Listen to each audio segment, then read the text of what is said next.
If you ever want to know what the Dems are up to, just listen to what they accuse you of doing. Take the word weird. It was first uttered by a guy named Tim Walz, directed at another guy called J.D. Vance.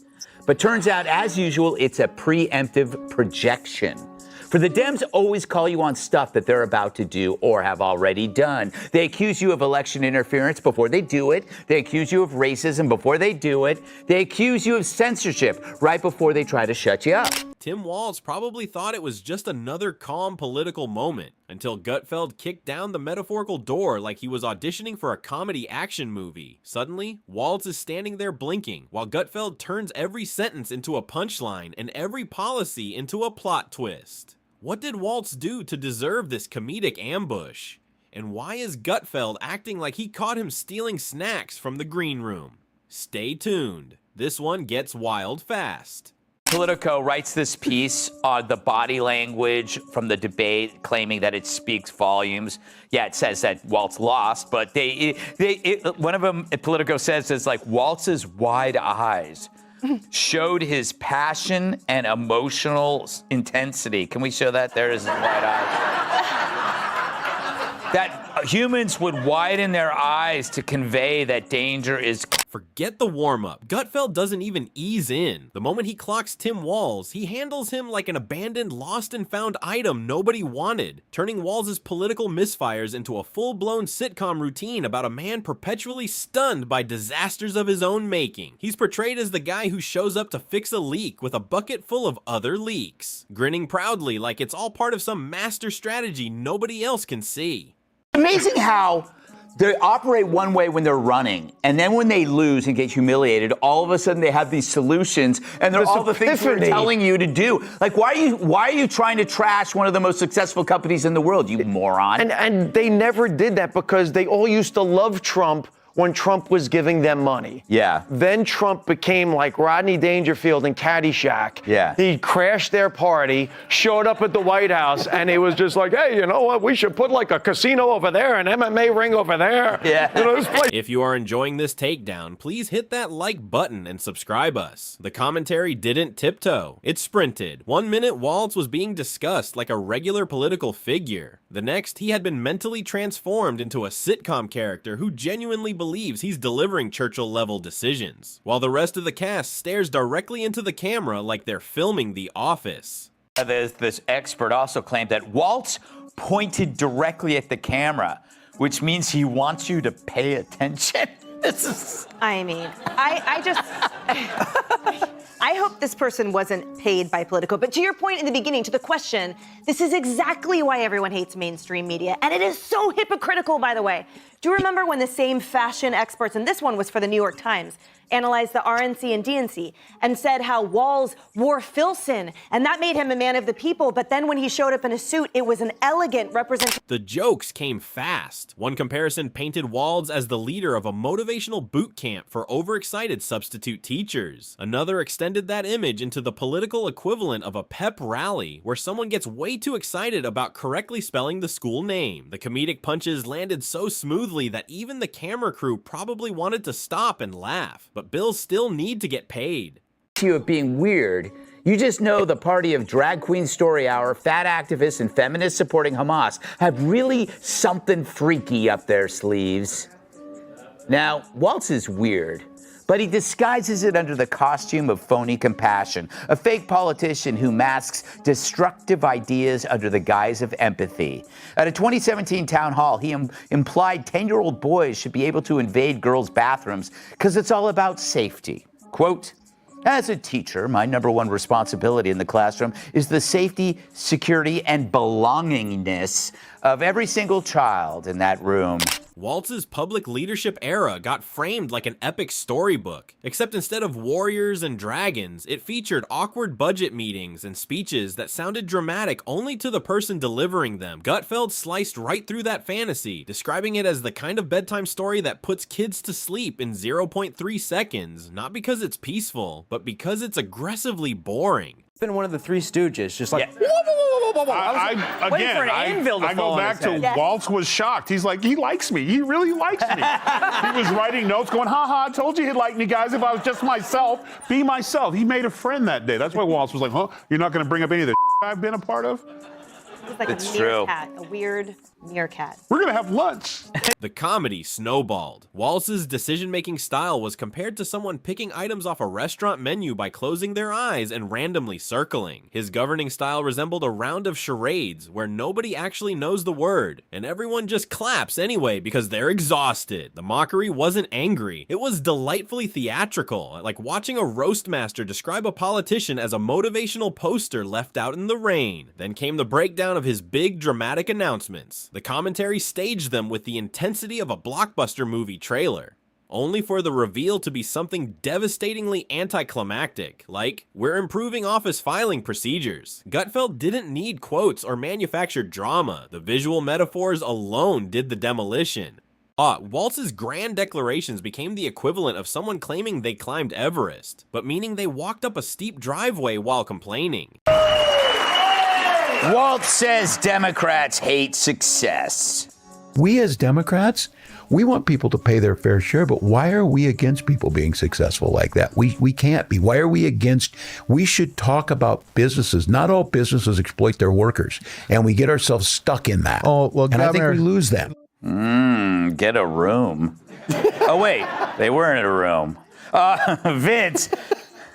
What a guy that was rooting against Tesla stock. It flowed right into the pandemic-era leadership, where Walz's public persona ballooned into a comedic version of a crisis commander who speaks like he's piloting a spaceship through a meteor strike, while actually adjusting the settings on a coffee maker. Every new directive got framed like a reality TV episode where contestants pretend something massive just happened despite absolutely nothing occurring. The commentary locked onto that painfully self-serious presentation and treated it like a viral YouTube parody already halfway to 10 million views. Then came the pivot to public image management. Gutfeld compared Walz's enthusiasm for press appearances to a parent who volunteers at every school function, not because they want to help, but because they desperately need applause. That exaggerated hunger for validation got roasted to perfection, like bread left in the toaster until it identifies as cinnamon ash. Even his carefully crafted promotional photos got satirized, as if he personally supervised the lighting because that elbow angle really mattered to history textbooks. From there, the comedy pivoted to campaign theatrics. Walz's rallies were described like high school gymnasium assemblies where someone insisted on handing out foam fingers. Gutfeld painted those speeches as dramatic community theater monologues, delivered with heroic intensity to an audience thinking more about whether they left the oven on at home. Is they are male or female and they just go in that bathroom and use it,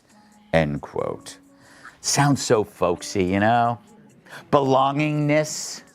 Yeah, they'll be belonging in therapy with this guy at the helm. But whose expertise does he rely upon for his Midwestern takes?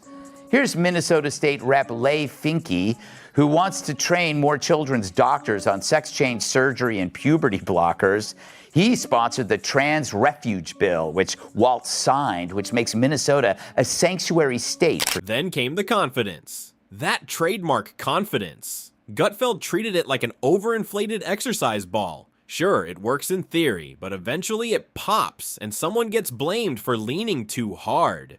Walz strutted through the national stage, in his own mind, like the captain of a starship, even though the rest of the cast thinks they're on a school bus headed to a local museum. Every heroic self-image got shattered into confetti by Gutfeld's sarcasm. Not angry, just mercilessly amused. People talked about Walz as though he was outsmarting political rivals at every turn, but Gutfeld treated that victory dance like someone beating a toddler at Connect 4 and demanding medals. It was performance art disguised as commentary. And every decision Walz ever bragged about got transformed into an exaggerated tale of someone celebrating participation trophies like they just negotiated world peace. The segment rolled right into Walz's reactions to criticism, and that area alone gave Gutfeld enough comedic fuel to power the next 5 seasons of late-night television. Walz's public defensiveness became a sitcom arc. Dramatic speeches, passionate statements, heroic poses, all to defend something that felt as threatening as a paper cut. Gutfeld reframed every dramatic pushback moment into a giant imaginary tantrum staged by someone who insists they're calm, while obviously flipping a metaphorical table. The tampon king gets back in the ring. I speak of former VP nominee Tim Walz. He joined Beto O'Rourke at a Texas town hall last night, and the estrogen levels were enough to give Chuck Norris menstrual cramps. I wonder, is our strength our diversity?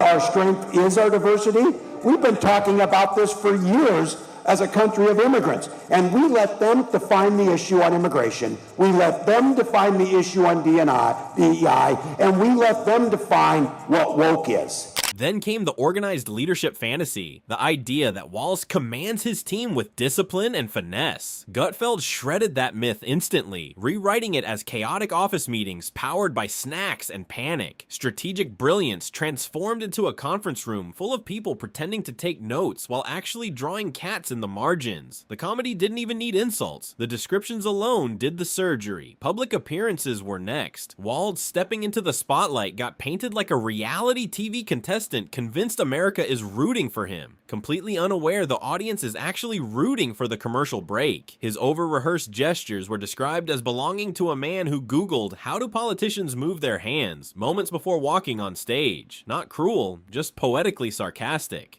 And then Gutfeld switched gears into national stage ambitions, the dreams, the glowing self-mythology, the unshakable sense of destiny. He laughed through those aspirations like someone reviewing a sci-fi movie where the main character believes he's the chosen one, despite the prophecy clearly referring to someone else. Walz suddenly became the political equivalent of a theme park mascot demanding to be treated like royalty. Every dramatic rally pose was transformed into a comedy bit without ever quoting or insulting, just describing the sheer absurdity of the performance. One of the weird things about Walz, of course, he fibs about his military service. He set up a snitch line to narc on citizens for not wearing masks outside, and he's super weird on free speech. I think we need to push back on this. There's no guarantee to free speech on misinformation or hate speech, and especially around our democracy. There's no guarantee. What? I guess his class didn't cover the First Amendment.